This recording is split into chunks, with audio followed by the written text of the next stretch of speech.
அவன் மேலே நின்று பேசிகிட்டு இருக்காங்க, அதை ஒரு க்ளோஸ்அப் வைங்க. இப்போ பேசினால அது ஒரு க்ளோஸ்அப், ரெண்டையும் ஒன்றா போடுங்க. அப்போ இது மேக்கப்பா இது மேக்கப்பா, புரியுதா? நடிக்கிறான் சார். அவன் அழுகிற மாதிரி கூட நடிக்க முடியல அவனால். அதில் ஃபினிஷிங்கில் என்ன சொல்கிறான் பாருங்க, நாம் வீறு கொண்டு எழுவோம், வெங்காயமாக எழுவோம். டே நீ இலவு பேச வந்தியா? பயணம் தொடரும்னா அப்போ என்ன, இந்த 41 81 ஆகுமா, 100 ஆகுமா? சாவுகளை பற்றி கவலைப்படாதேங்கிறானா சார்? ஒரு வீடியோ ஒன்று, பஸ்ஸில் 4 பேர் செத்தம், 4 பேர் அடிபடுவாங்க சார். ஒரு வீடியோ ஒன்று இருக்குது, நான் கூட போட்டிருக்கேன் சார். அது நாமக்கல்லேருந்து கரூர் வர வழி தான்.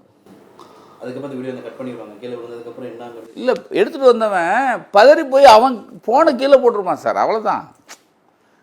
நீங்கள் அந்த, ஆனால் ஒரு விஷயம் பாராட்டணும்னா, அந்த ஆக்சிடென்ட் ஆன இடத்த கண்டுபிடிக்கிறதுக்கு என் தம்பி மகேஷ், என் தம்பி ஒரு 3-4 பேர், நாகேந்திரன், இந்த பக்கம் இளையராஜான்னு எல்லாரும் பதறி எல்லாம் தேடிக்கிட்டு இருக்கோம் சார். போலீஸை வச்சும் தேடுறோம், கண்டுபிடிக்க முடியல. ஆனால் இவன் வந்து எல்லா கட்சியிலையும் எப்படி ஐடி விங் வச்சுருக்க மாதிரி, இந்த இது தொழிலாளர் விங்கு இதுன்னு கண்டக்மெண்ட்டாக இருக்குல்ல, அது மாதிரி இவன் இந்த தடையை, இந்த கொலை நடந்தால் தடையை அழிக்கிறதுக்குன்னு ஒரு விங்கு வச்சுருக்கான் சார். அவன் ஆபத்து சார், ரொம்ப ஆபத்து. இவனுக்கு சப்போர்ட் பண்ணுறவன் இருக்கான்ல, நான் தான் சொன்னேன், அங்கே வந்து ஒரு 10,000 செருப்பு கிடக்கும்.